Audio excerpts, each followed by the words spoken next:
The Da Vinci Code is sweeping the nation. For months and months, the book has lived on the bestsellers list, and soon the movie will carry it and its claims to an even wider audience. And when it does, the questions will begin. Could Jesus have been married and had children?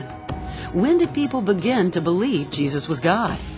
Is Christianity just a reworking of other religions? Christians should not at all be intimidated by the Da Vinci Code. In fact, I think we ought to embrace it because it provides a great opportunity for us to share our faith. These are the major claims in the Da Vinci Code. That the New Testament has evolved over the years to be totally different than what was originally written, and that the books of the New Testament were not selected until 325 AD. That the claim that Jesus was God was not made until that same time. That Christianity borrowed much of its beliefs from pagan beliefs, and that Jesus and Mary Magdalene were married and had children. We as Christians will become a little educated in these areas, then I think we'll be in a great position to seize this opportunity and rejoice in it. The Da Vinci Code claims that there are actually more than 80 Gospels, and that the 4 that were selected were handpicked in 325 AD only to bolster the case that Jesus was God. In fact, there were fewer than 20 writings that could be considered Gospels, and the final 4, Matthew, Mark, Luke, and John, are the only ones that were true biographies. The others, like the Gospel of Thomas, are more of a collection of sayings.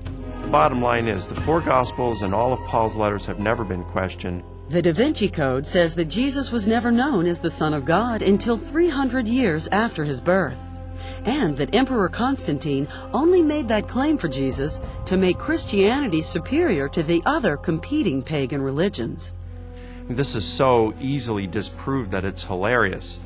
Paul, for example, Romans, in the year 60, he's talking and he mentions Jesus being declared the Son of God with power according to the Spirit of holiness by his resurrection from the dead.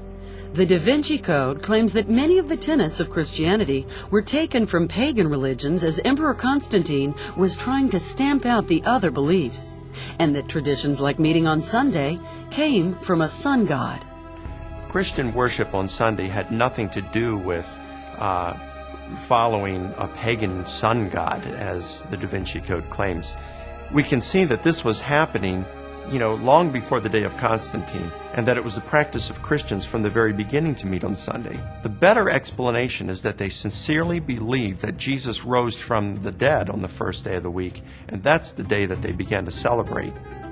Perhaps the most dramatic claim of the Da Vinci Code is that Jesus and Mary Magdalene were married and had children, but that marriage was later covered up. But in 1 Corinthians, when Paul is making a case for apostles' wives, he never mentions Jesus. Paul is saying, well, don't Barnabas and I have a right to take on a believing wife, as does Peter, as does the Lord's brothers and the rest of the apostles? Now, wouldn't this have been just a perfect situation for him to say, as Jesus himself, if Jesus had been married? But he's totally silent on that. And no one that I know of, no real scholar, would embrace this. And the reason being is there's no evidence for it. The Da Vinci Code does not come from deep theological thought.